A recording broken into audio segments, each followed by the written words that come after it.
क्या आपने कभी सोचा है कि दुनिया के जितने भी महान वैज्ञानिक हुए हैं, जितने भी महान कलाकार हुए हैं या जितने भी क्रांतिकारी विचारक हुए हैं, उन सब में एक बात समान थी। चाहे वह निकोला टेस्ला हों, स्टीव जॉब्स हों, स्वामी विवेकानंद हों या आइजैक न्यूटन हों, इन सब ने अपने जीवन में एक खास समय पर एक खास ऊर्जा का संरक्षण किया था। उन्होंने उस ऊर्जा को समझा था जिसे आज की दुनिया सबसे ज्यादा गलत समझती है। आज हम उस विषय पर बात करने जा रहे हैं जिसके बारे में बात करना हमारे समाज में वर्जित माना जाता है, जिसे हम बंद कमरों में, दबी जुबान में या मजाक में कहते हैं। वह है काम वासना, जिसे आधुनिक दुनिया सेक्सुअल एनर्जी कहती है। हम बचपन से सुनते आ रहे हैं कि काम वासना एक विकार है, एक गंदगी है या एक पाप है जिससे हमें बचना चाहिए। हमें सिखाया जाता है कि यह हमें भगवान से दूर ले जाती है। हमें डराया जाता है कि अगर हमारे मन में ऐसे विचार आएंगे तो हम नर्क में जाएंगे। लेकिन क्या यह सच है? अगर यह पाप है तो हम सब इसी ऊर्जा से पैदा क्यों हुए हैं? अगर यह गंदगी है तो प्रकृति ने इसे हमारे डीएनए के सबसे गहरे हिस्से में क्यों छिपाया है? अगर ईश्वर ने ही हमें बनाया है तो उसने हमारे भीतर इस आग को क्यों जलाया है? सच तो यह है कि जिसे हम काम वासना कहते हैं, वह इस ब्रह्मांड की सबसे शक्तिशाली ऊर्जा है। यह वही ऊर्जा है जो एक नए जीवन को जन्म दे सकती है। जरा एक पल के लिए रुकिए और सोचिए, जिस ऊर्जा के पास एक पूरी नई चेतना, एक नया शरीर, एक नया दिमाग, एक नया दिल और एक नया भविष्य बनाने की ताकत हो, वह ऊर्जा कितनी शक्तिशाली होगी। वह ऊर्जा परमाणु बम से भी ज्यादा ताकतवर है, क्योंकि बम तो केवल विनाश कर सकता है, लेकिन यह ऊर्जा सृजन कर सकती है। और अगर उस ऊर्जा का उपयोग केवल बच्चे पैदा करने के लिए न किया जाए, बल्कि उसे अपने ही भीतर रोककर ऊपर की ओर मोड़ दिया जाए, तो वह आपके अपने शरीर और दिमाग के साथ क्या कर सकती है। आज अखंड धारा पर हम काम वासना के उसी गुप्त विज्ञान को डिकोड करेंगे जिसे योगी हजारों सालों से जानते थे, लेकिन जिसे आधुनिक दुनिया ने भुला दिया है। आज आप जानेंगे कि कैसे यह कच्ची ऊर्जा, जिसे आप रोज बर्बाद कर रहे हैं, असल में आपके शरीर का सोना है। यह वह ईंधन है जो आपको जीनियस बना सकता है, आपको बीमारियों से बचा सकता है और आपको ईश्वर के करीब ले जा सकता है। यह काम वासना से राम वासना तक की यात्रा है। यह वासना से उपासना तक का सफर है। तो चलिए, अपने पूर्वाग्रहों को, अपनी पुरानी सोच को एक तरफ रख दीजिए और विज्ञान की नजर से देखिए उस आग को जो आपके भीतर जल रही है। सबसे पहले हमें यह समझना होगा कि यह ऊर्जा असल में है क्या। हमारे शरीर में यह बनती कैसे है। आयुर्वेद के अनुसार हम जो भोजन करते हैं वह एक बहुत लंबी प्रक्रिया से गुजरता है। सबसे पहले भोजन पचता है और उससे रस बनता है। यह रस 5 दिन तक पकता है, तब उससे रक्त यानी खून बनता है। रक्त से मांस बनता है, मांस से मेद यानी फैट बनता है, मेद से अस्थि यानी हड्डियां बनती हैं, अस्थि से मज्जा यानी बोन मैरो बनता है, और अंत में पाचन की सबसे आखिरी और सबसे शुद्ध अवस्था में जो तत्व बनता है उसे आयुर्वेद में शुक्र या वीर्य कहा जाता है। वैज्ञानिक रूप से देखें तो यह हमारे शरीर का सबसे कीमती जूस है। इसे बनने में सबसे ज्यादा समय और सबसे ज्यादा ऊर्जा लगती है। प्राचीन ग्रंथों में कहा गया है कि भोजन के 40 किलो से या 40 दिन की पाचन प्रक्रिया के बाद केवल कुछ बूंद वीर्य बनता है। यह शरीर का निचोड़ है, यह एसेंस है। यह ठीक वैसे ही है जैसे हजारों फूलों को निचोड़कर इत्र की एक बूंद बनती है। इस द्रव में, इस फ्लूइड में लेसिथिन, फास्फोरस, कैल्शियम, एल्ब्यूमिन और प्रोस्टाग्लैंडिन्स जैसे तत्व होते हैं जो हमारे दिमाग और नर्वस सिस्टम के लिए अमृत का काम करते हैं। मॉडर्न साइंस भी यह मानता है कि वीर्य और हमारे मस्तिष्क का द्रव, जिसे सेरेब्रोस्पाइनल फ्लूइड कहते हैं, उनमें बहुत समानता है। यानी जो पदार्थ आपके दिमाग को चला रहा है वही पदार्थ आपकी काम वासना का भी आधार है। जब आप इसे बहाते हैं तो आप असल में अपने दिमाग को खाली कर रहे होते हैं। प्रकृति ने इस ऊर्जा का निर्माण मुख्य रूप से एक ही काम के लिए किया है, प्रजनन, यानी अपनी प्रजाति को आगे बढ़ाना। यह प्रकृति का सुरक्षा तंत्र है। हर जीव चाहता है कि उसके जैसा दूसरा जीव पैदा हो ताकि उसकी प्रजाति खत्म न हो। इसीलिए प्रकृति ने काम वासना में इतना तीव्र सुख, इतना तीव्र आनंद छिपा दिया है ताकि जीव उस आनंद के लालच में प्रजनन करे। अगर इसमें आनंद नहीं होता तो शायद कोई भी इस झंझट में नहीं पड़ता और दुनिया खत्म हो जाती। यह आनंद प्रकृति का एक जाल है, एक रिश्वत है जो वह आपको देती है ताकि आप उसका काम करें। तो काम वासना बुरी नहीं है, यह जीवन का आधार है। समस्या ऊर्जा में नहीं है, समस्या उसकी दिशा में है। सामान्य इंसान में और जानवरों में यह ऊर्जा गुरुत्वाकर्षण यानी ग्रेविटी के नियम का पालन करती है। यह नीचे की ओर बहती है और बाहर निकल जाती है। जब यह नीचे बहती है तो यह क्षणिक सुख देती है और नया जीवन पैदा करती है। यह सुख बहुत छोटा होता है, कुछ पलों का, और उसके बाद आती है भारी थकान और अवसाद। लेकिन योगियों ने एक सवाल पूछा, क्या इस बहाव को पलटा जा सकता है? क्या हम गुरुत्वाकर्षण को धोखा दे सकते हैं? क्या हम इस नदी को उल्टा बहा सकते हैं? उन्होंने खोजा कि हमारे शरीर में एक लिफ्ट है, एक सीढ़ी है जो नीचे से ऊपर जाती है। वह है हमारी रीढ़ की हड्डी, मेरुदंड। रीढ़ की हड्डी के सबसे निचले हिस्से में, जिसे मूलाधार चक्र कहते हैं, यह काम ऊर्जा सोई रहती है। यह एक सर्प की तरह कुंडली मारकर बैठी है, इसलिए इसे कुंडलिनी कहते हैं। जब हम उत्तेजित होते हैं तो यह ऊर्जा हलचल करती है और बाहर निकलने का रास्ता ढूंढती है। लेकिन अगर किसी तकनीक से हम बाहर जाने वाले दरवाजे को बंद कर दें और अंदर वाले दरवाजे को खोल दें तो क्या होगा? तब यह ऊर्जा जो तरल रूप में वीर्य थी, वह सूक्ष्म रूप में बिजली बन जाती है, वह बायो इलेक्ट्रिसिटी बन जाती है और वह रीढ़ की हड्डी के बीच मौजूद सुषुम्ना नाड़ी से होती हुई ऊपर चढ़ने लगती है। इस प्रक्रिया को योग में ऊर्ध्वरेता कहा जाता है। ऊर्ध्व यानी ऊपर और रेतस यानी वीर्य, वह व्यक्ति जिसकी ऊर्जा ऊपर की ओर बहने लगी है। जब यह शक्तिशाली ऊर्जा ऊपर चढ़कर हमारे मस्तिष्क में पहुंचती है तो वहां एक चमत्कार होता है। हमारे दिमाग की कोशिकाएं, हमारे न्यूरॉन्स जो सामान्य अवस्था में सोए रहते हैं या बहुत कम क्षमता पर काम करते हैं, उन्हें अचानक एक हाई वोल्टेज ईंधन मिल जाता है। वीर्य जो नीचे के केंद्र में केवल एक बच्चा पैदा कर सकता था, वह ऊपर के केंद्र में पहुंचकर एक महान विचार, एक महान कला या एक महान आविष्कार पैदा करता है। इसे ही हम ओजस कहते हैं। ओजस क्या है? ओजस वह दिव्य चमक है जो एक ब्रह्मचारी या एक योगी के चेहरे पर दिखाई देती है। यह कोई क्रीम या पाउडर की चमक नहीं है। यह उस ऊर्जा की चमक है जो अब बर्बाद नहीं हो रही, बल्कि शरीर को अंदर से रोशन कर रही है। यह वह शक्ति है जो आपकी वाणी में वजन पैदा करती है। जिस व्यक्ति के पास ओजस है, उसकी वाणी में एक सम्मोहन होता है। वह अगर धीरे भी बोले तो दुनिया सुनती है। उसकी आंखों में एक गहराई होती है जिसमें लोग डूब जाना चाहते हैं। उसका दिमाग लेजर की तरह तेज होता है। उसकी याददाश्त फोटोग्राफिक हो जाती है। उसकी इम्यूनिटी यानी रोग प्रतिरोधक क्षमता इतनी मजबूत होती है कि बीमारियां उसे छू नहीं पाती, क्योंकि उसने अपने शरीर के सोने को नाली में बहाना बंद कर दिया है और उसे तिजोरी में जमा करना शुरू कर दिया है। लेकिन आज की दुनिया में क्या हो रहा है? आज हम एक ऐसे समाज में जी रहे हैं जहां काम वासना को हर जगह बेचा जा रहा है। हमारे फोन में, टीवी में, विज्ञापनों में, फिल्मों में, हर जगह हमें उत्तेजित किया जा रहा है। एक बहुत बड़ा बाजार खड़ा है जो आपकी कमजोरी पर पैसा कमा रहा है। नतीजा क्या है? हमारी युवा पीढ़ी अपनी इस कीमती ऊर्जा को, इस ओजस को हर रोज, हर रात बर्बाद कर रही है। हम इसे केवल एक रिलीज मानते हैं। हमें लगता है कि दबाव बन गया है, इसे निकाल दो, रिलैक्स महसूस होगा। यह रिलैक्सेशन नहीं है, यह ड्रेनेज है। लेकिन हम यह नहीं देख पा रहे कि उस 2 पल के रिलैक्सेशन की कीमत हम अपनी पूरी जिंदगी की कमाई देकर चुका रहे हैं।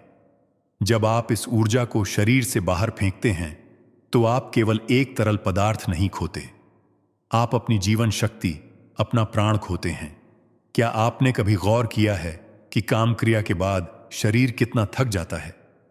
मन में एक अजीब सी उदासी या खालीपन आ जाता है। फ्रेंच भाषा में इसे ला पेतित मोर्त कहते हैं, जिसका मतलब है छोटी मौत। क्यों? क्योंकि शरीर ने अपना सबसे कीमती खजाना लुटा दिया है। उस खजाने को दोबारा बनाने के लिए शरीर को हफ्तों मेहनत करनी पड़ेगी। शरीर को फिर से खून, मांस और मज्जा को निचोड़ना पड़ेगा। और अगर आप इसे बनने से पहले ही दोबारा बहा देंगे तो शरीर अपने दूसरे अंगों से, हड्डियों से, नसों से, दिमाग से ऊर्जा खींचने लगेगा। यही कारण है कि आज के युवाओं में इतनी कम उम्र में कमर दर्द, कमजोर याददाश्त, डिप्रेशन, एंग्जाइटी, घुटनों में दर्द और आत्मविश्वास की कमी देखी जा रही है। उनके चेहरे पर वह तेज नहीं है, वह चमक नहीं है। उनकी आंखें बुझी हुई हैं क्योंकि उनका ईंधन टैंक खाली है। वे बिना पेट्रोल के गाड़ी चलाने की कोशिश कर रहे हैं। वे एक बुझे हुए दिए की तरह हैं।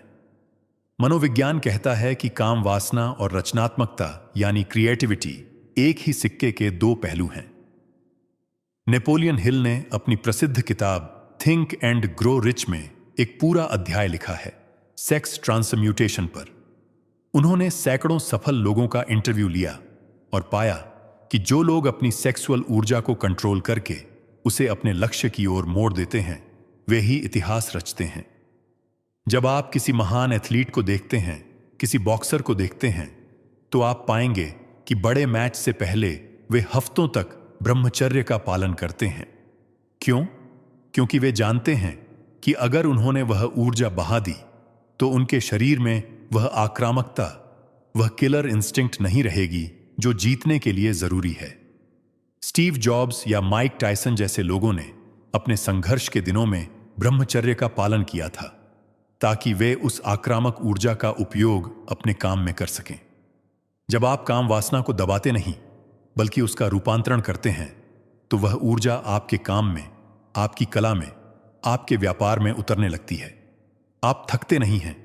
आपके पास एक ऐसा जुनून होता है जो दूसरों को पागलपन लगता है।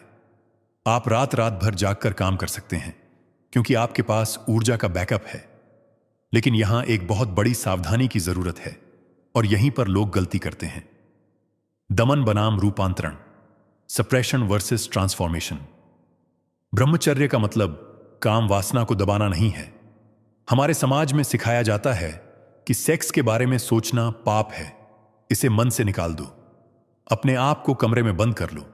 लेकिन आधुनिक मनोविज्ञान और योग दोनों कहते हैं आप जिस चीज को जितना दबाओगे वह उतनी ही ताकत से उछलेगी।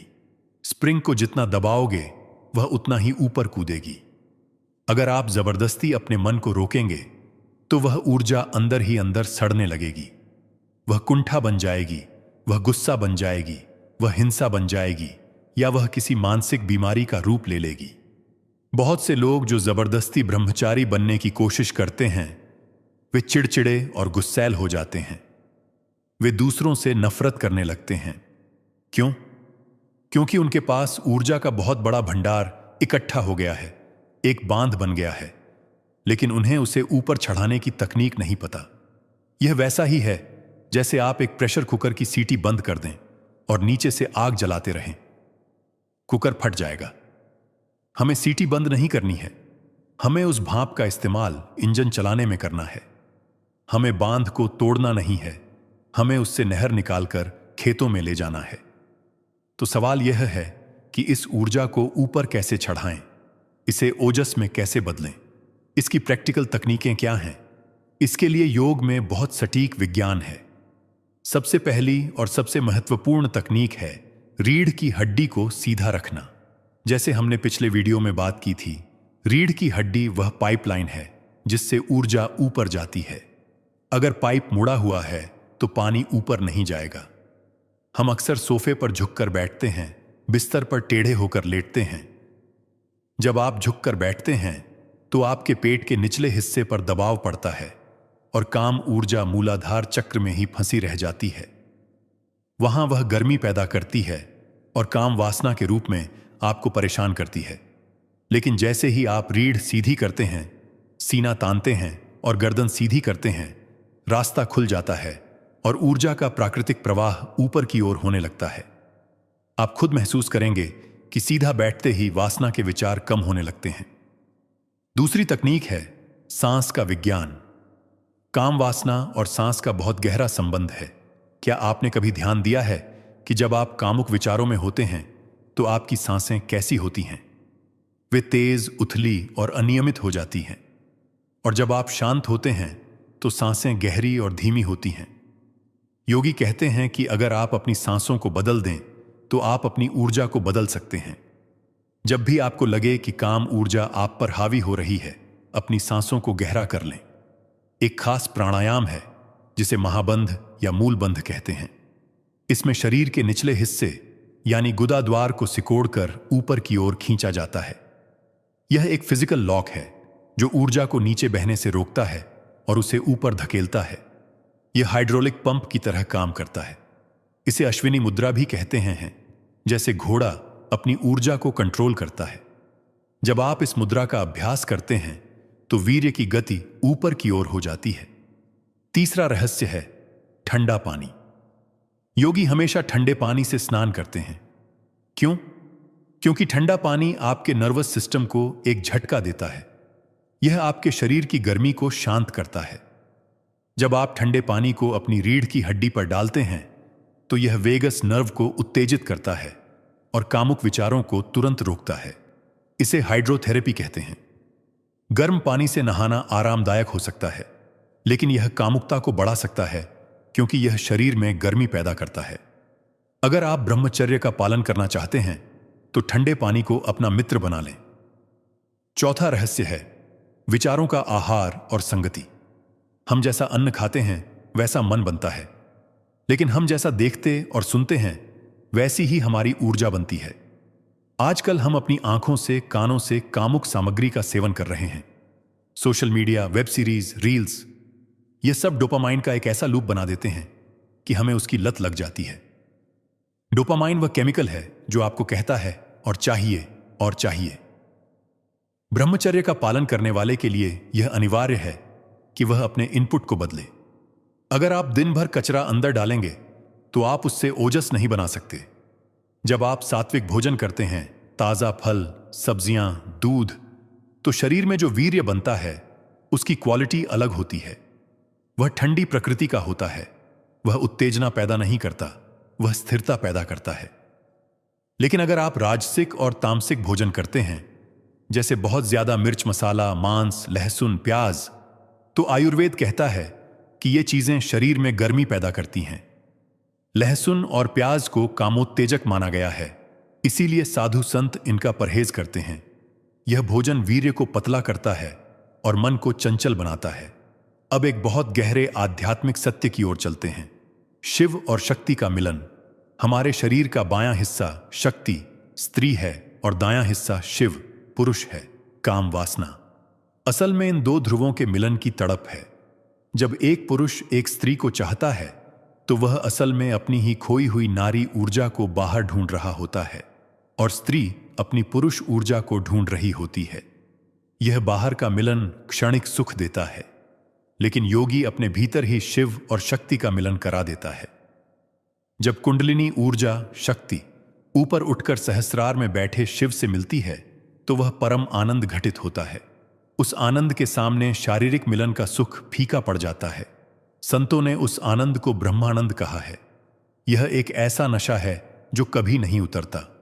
जब किसी को वह आंतरिक रस मिलने लगता है तो उसकी बाहर के रसों में रुचि अपने आप खत्म हो जाती है। उसे फिर किसी को दबाना नहीं पड़ता, चीजें अपने आप छूट जाती हैं। जैसे अगर बच्चे को हीरा मिल जाए तो वह अपने आप कंकड़ पत्थर फेंक देगा, उसे कहना नहीं पड़ेगा। ब्रह्मचर्य कोई त्याग नहीं है। लोग सोचते हैं कि ब्रह्मचारी ने जीवन के मजे छोड़ दिए, बेचारा। नहीं, यह सबसे बड़ी गलत फहमी है। ब्रह्मचारी ने तो वह मजा पा लिया है जो आप सपने में भी नहीं सोच सकते। उसने कंकड़ पत्थर छोड़कर हीरे चुन लिए हैं। वह ऊर्जा जो आपको गुलाम बनाती है, ब्रह्मचारी उसका मालिक बन जाता है। एक सामान्य इंसान अपनी वासनाओं का गुलाम है।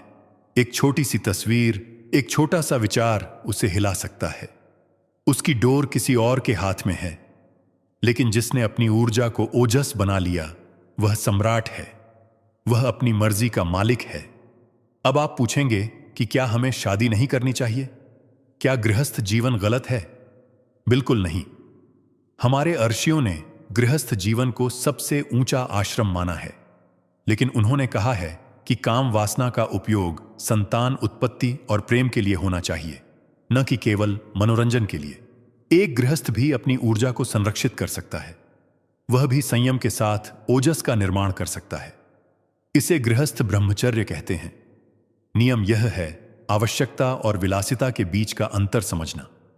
जब आप इस ऊर्जा का सम्मान करना शुरू करते हैं तो प्रकृति आपको इसका इनाम देती है। कई आधुनिक वैज्ञानिक शोध अब यह साबित कर रहे हैं कि सीमेन रिटेंशन यानी वीर्य संरक्षण से पुरुषों में टेस्टोस्टेरोन का लेवल बढ़ता है। एक अध्ययन में पाया गया कि केवल 7 दिन तक वीर्य सुरक्षित रखने पर टेस्टोस्टेरोन 45% तक बढ़ जाता है। यह बढ़ा हुआ हार्मोन आपकी मांसपेशियों को मजबूत करता है, आपकी हड्डियों को घना करता है, आपके चेहरे पर दाढ़ी और बाल अच्छे आते हैं और आपकी आवाज में भारीपन आता है। यह फेरोमोन्स का स्राव बढ़ाता है। फेरोमोन्स वे रसायन हैं जो विपरीत लिंग को आकर्षित करते हैं। यह एक विरोधाभास है। जब आप काम वासना के पीछे भागते हैं तो आकर्षण खो देते हैं, आप नीडी लगते हैं। लेकिन जब आप काम वासना को भीतर रोकते हैं तो आप चुंबक बन जाते हैं। दुनिया आपकी ओर खींची चली आती है। लोग आपकी उपस्थिति में अच्छा महसूस करते हैं। तो इस यात्रा की शुरुआत कैसे करें? कल से ही पूर्ण ब्रह्मचर्य का पालन करना मुश्किल हो सकता है, क्योंकि यह आदत सालों पुरानी है। दिमाग के न्यूरल पाथवे बन चुके हैं। शुरुआत छोटे संकल्पों से करें। 21 दिन का या 90 दिन का चैलेंज लें। विज्ञान कहता है कि शरीर की कोशिकाओं को पूरी तरह बदलने में लगभग 90 दिन लगते हैं। खुद से कहें कि अगले 90 दिन तक मैं अपनी इस सोने जैसी ऊर्जा को खर्च नहीं करूंगा। मैं इसे अपने दिमाग तक पहुंचाऊंगा। मैं खुद को एक नया जन्म दूंगा। इन 90 दिनों में रोज सुबह व्यायाम करें। पसीना बहाना बहुत जरूरी है। जब आप फिजिकल वर्कआउट करते हैं तो अतिरिक्त ऊर्जा मांसपेशियों में खप जाती है और आपको परेशान नहीं करती। अगर आप केवल बैठकर ऊर्जा बचाएंगे तो वह दिमाग खराब कर देगी। उसे चैनलाइज करना जरूरी है। रोज कुछ समय ध्यान करें या रीढ़ सीधी करके बैठें। अपनी जीभ को ऊपर तालू से लगाकर रखें, जिसे खेचरी मुद्रा कहते हैं। यह भी ऊर्जा का सर्किट पूरा करती है। और सबसे जरूरी, अपने लिए एक लक्ष्य खोजें, एक बड़ा लक्ष्य। ऊर्जा को बहने के लिए दिशा चाहिए। पानी को अगर रास्ता नहीं दोगे तो वह बाढ़ ला देगा। अगर आपके पास जीवन में कोई लक्ष्य नहीं है, कोई पैशन नहीं है, तो वह ऊर्जा जमा होकर आपको परेशान करेगी और अंत में नीचे के रास्ते से बह जाएगी। लेकिन अगर आपके पास एक जुनून है, चाहे वह बिजनेस हो, पढ़ाई हो, कला हो, संगीत हो या समाज सेवा हो, तो यह काम ऊर्जा अपने आप उस जुनून में बदल जाएगी। काम वासना वह कच्चा तेल है, वह क्रूड ऑयल है, जिसे रिफाइन करके आप अपनी जिंदगी का रॉकेट उड़ा सकते हैं। जब आप काम कर रहे हों और आपको थकान लगे तो अपनी इस संचित ऊर्जा को याद करें। यह आपको थकने नहीं देगी। अंत में खुद को दोषी मानना बंद करें। अगर आपसे गलती हुई है, अगर आपने अतीत में ऊर्जा बर्बाद की है, तो गिल्ट में न जिएं। गिल्ट ऊर्जा को और ज्यादा नीचे गिराता है। हर नया सवेरा एक नया मौका है। शरीर में अद्भुत क्षमता है रिकवरी की। अगर आप आज से भी शुरुआत करते हैं तो अगले कुछ महीनों में आप बदलाव महसूस करेंगे। आपकी आंखों की चमक लौटने लगेगी, आपका दिमाग शांत होने लगेगा, आपके भीतर एक अकारण खुशी, एक आनंद का झरना फूटने लगेगा। यही ब्रह्मचर्य का उपहार है। आप खुद को शीशे में पहचान नहीं पाएंगे। याद रखिए, आप एक न्यूक्लियर रिएक्टर हैं। आप मिट्टी को सोने में बदलने के लिए पैदा हुए हैं। काम वासना वह मिट्टी है और ओजस वह सोना है। प्रक्रिया आपके हाथ में है। क्या आप इसे नाली में बहाकर 2 पल का मजा लेना चाहते हैं और फिर रोना चाहते हैं, या इसे दिमाग में चढ़ाकर अनंत काल का आनंद और शक्ति पाना चाहते हैं? चुनाव आपका है। धन्यवाद।